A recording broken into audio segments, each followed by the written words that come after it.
back to Nathaniel post first triathlon. We did our first ever sprint triathlon, first ever solo triathlon of any distance. Had a lot of fun, honestly. I honestly can say it was a blast. Crescent City Triathlon, all the volunteers there did an amazing job setting everything up.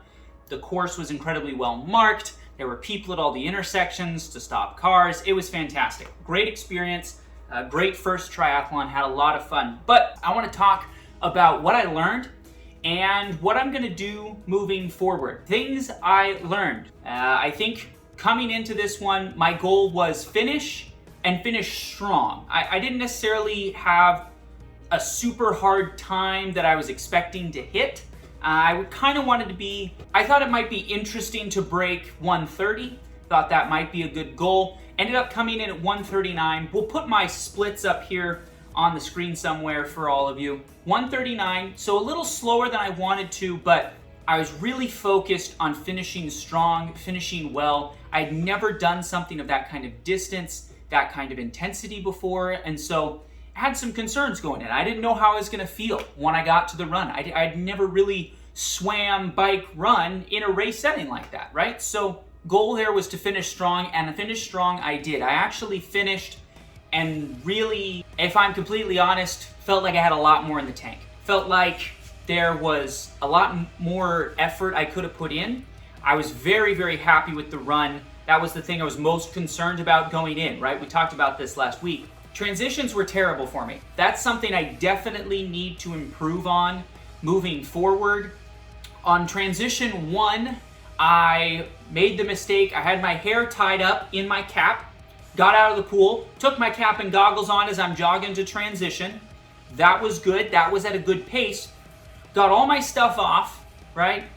Put on my biking shirt, put on my shoes, grabbed my bike, started to put my helmet on, and realized I still had a bun back here, and my helmet doesn't fit over my hair when it's tied up like that. So I had to stop, take my helmet, set it down, take the bun out. That took a little extra time.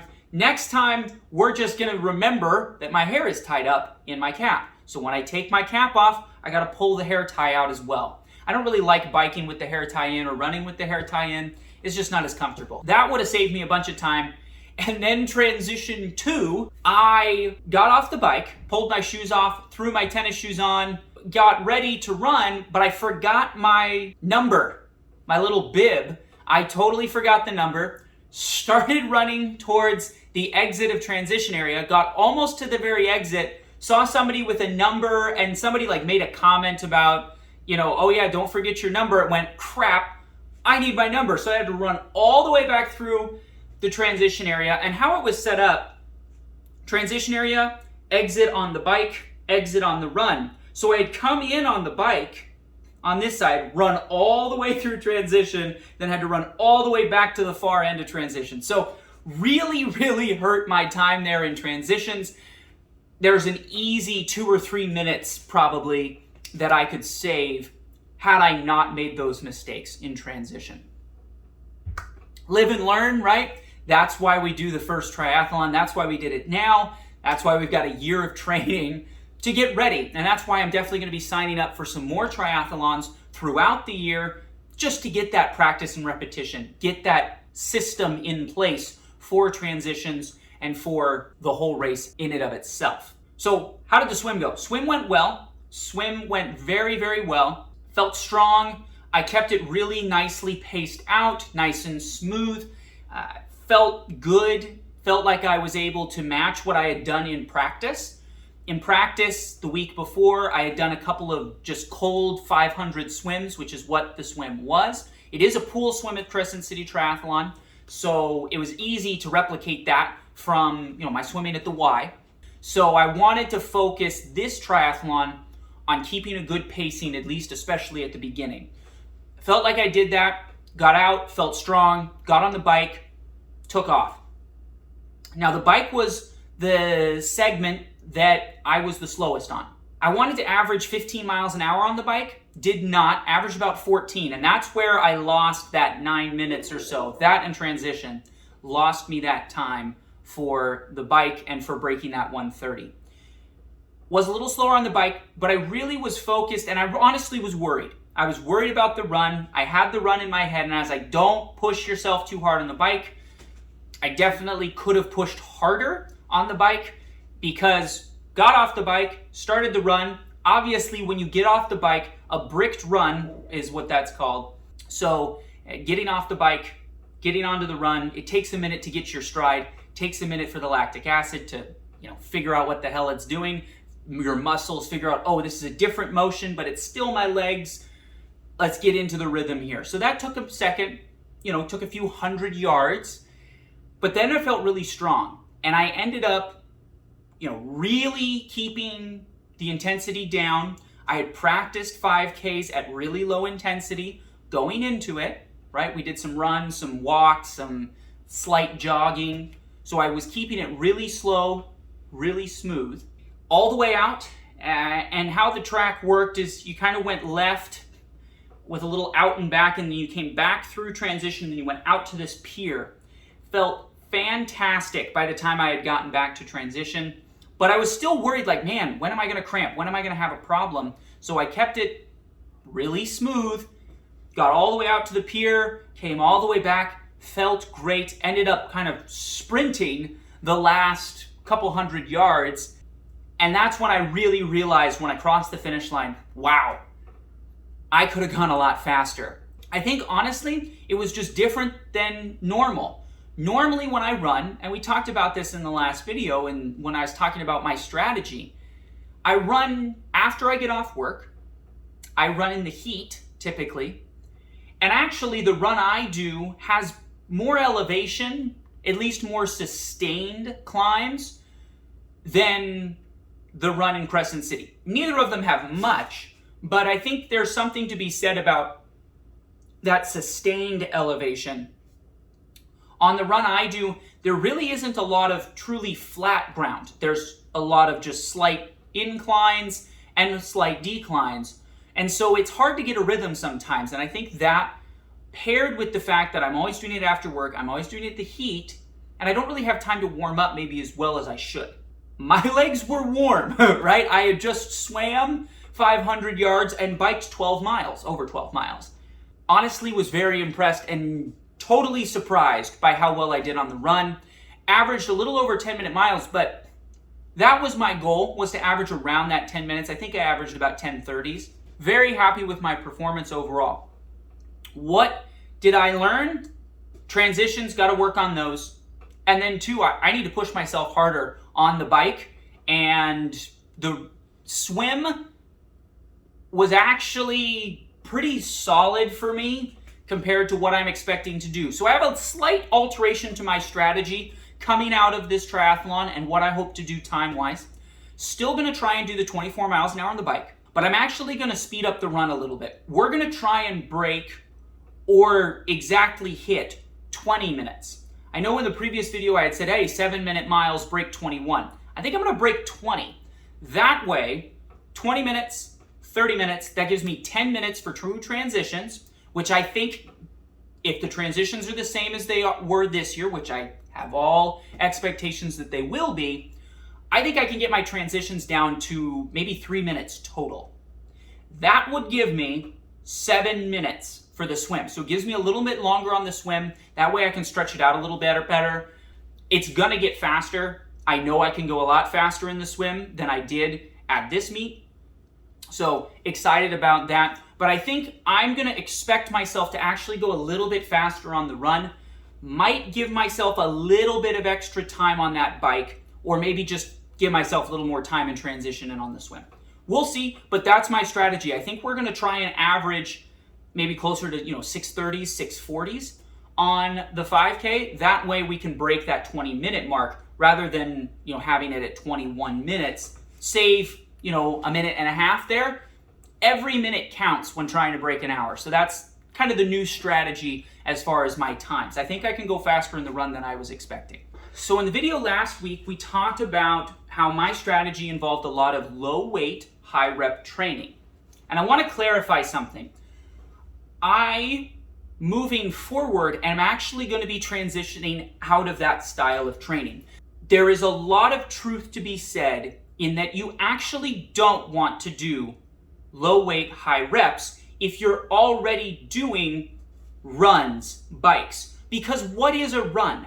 Really, a run is a lot of reps, right? On your legs. And you don't want to over rep your legs. They already have enough repetition training if you are running, if you are biking, if you are swimming, right? Every single pull as I'm swimming is a rep in many ways. So you don't want to do a bunch of reps, high volume reps in the pool, out on the track, on the trail, and then come in the weight room and do the exact same thing. It's really just not that helpful. In the weight room, you should be doing lower reps, bigger weight to actually get the benefits of strength training. Why was I talking about low weight, high reps in the previous video? Well, my recommendation for this and my strategy for this is just what works for me. A lot of training is very personal, right? But what works for me and what my strategy was, especially at the very beginning, I could not run for long distances. I have asthma. When I got off my butt, started training for this first triathlon, I couldn't go and run for a mile. I would be too exhausted. I'd have asthma attacks and problems. So what did I do? I got in the weight room and emulated running like things with my lifting. Because I wasn't running was perfect to get me prepared, build that base fitness so then I could go run. So that was really the strategy, and the biggest benefit I saw from the lower weight max reps was starting out, especially because I could emulate what the run was, what the bike was, without going out on a bike ride, because I really just couldn't ride that far. So it was easier to get in the weight room, do a lot of reps, do some light jogging, a little bit of agility work, a little bit of speed work. That way I wasn't overworking something. And that was really the key. Building kind of that base fitness in the weight room before I took it to the track. That's how I avoided shin splints. That's how I didn't have any knee problems in this training, coming from really not running much at all. So I just wanted to clarify that. Now, strategy moving forward. We're in the pool a lot more right now as it is hot, it is summer, great time to be in the pool. I'm also getting ready. I am doing a team triathlon here in a few weeks where I'm going to do the swim leg. It's longer than the sprint triathlon I just did. It's 750 yards. Not a big deal. It's an extra 250. I feel comfortable doing it. But I'm really going to start training the swimming here over the next couple of weeks, pushing myself in that regard, kind of getting in the pool as often as possible. There are some fires up here in the Pacific Northwest, so smoke might be an issue. It's already stunted some training this week where I wasn't able to go get in the pool because the pool is outdoors. But right after that triathlon, I'm going to go on a fairly aggressive cut as far as cutting weight. I'm still heavier than I want to be. Then from there, we'll build back up from an endurance and a strength perspective. Hopefully we'll be able to keep the endurance there for that whole period of time and just be training really heavily, but be cutting a little bit. So my performance is probably going to go down a little as I cut the weight, but I think I really need to just get lighter. I need to get my weight down from where it is right now. It's a little high right now for what I would like to be performing at. So that's going to be the strategy. We're going to really focus swim here for the next couple of weeks. Then after the team triathlon, we're going to focus all three disciplines fairly equally while I cut. And my weight training is going to go basically all to strength training. We're not going to do any more of these lightweight, high rep sessions. Maybe we'll throw a few in there just because I like to mix things up. It keeps training interesting. So that's important for me. What works for me might not work for you, might not work for the next person on the internet. The important thing is to find a session and a program that you enjoy. There is something to be said of, well, don't sit back and have, analysis paralysis is a great quote. Don't just sit here and analyze, oh, I need to have this session perfect, and oh, what is the exact weights I should be hitting, and just go train. Go work out. It's better to do maybe a slightly less efficient workout, maybe lightweight, high reps, because of what you've done that week isn't the best pick, but it's better than not working out at all. And so as long as you're not hurting yourself, obviously, consult your doctor, definitely don't overtrain. But there is something to be said about not worrying too much about all the specifics and like, am I perfectly optimal? And instead, just do your sessions, train. If something is boring, sometimes I get bored with the exact same lifting program every single week. So I'll change it up. I'll try a different move. I'll change my weight. I'll change my reps. It just keeps things interesting for me, keeps things fun, and allows me to challenge myself in different ways. I think there's also a lot to be said when training, mixing it up, keeping things fresh, keeping your body from just getting really good at a movement. If you've ever, sat down and maybe over a week you do 20 push-ups a day, by the end you're really good at push-ups. Oh, but my bench didn't really change. I just got really good at push-ups. I got really good at crunches. You can do this with a lot of different exercises. If you get really good at one movement, sometimes you would think, oh, well, I'm really good at bench, I should be great at push-ups. It's similar movements, similar muscle groups, but it's just I got really good at bench. I didn't really, see the performance in some of these other areas that I would have expected. So there is something to be said about hitting your body and kind of keeping your body on its toes, where it doesn't know exactly what it's doing. It's ready to perform in a lot of different ways at the same time. I find that's when I'm at my best. I perform the best in a wide variety of athletic endeavors, and triathlon is 3 different types of athletics, 3 different sports really in general. Very excited to get into this training, very excited to sign up for some new runs, to sign up for some more triathlons throughout the year so that we can have some nice benchmarks.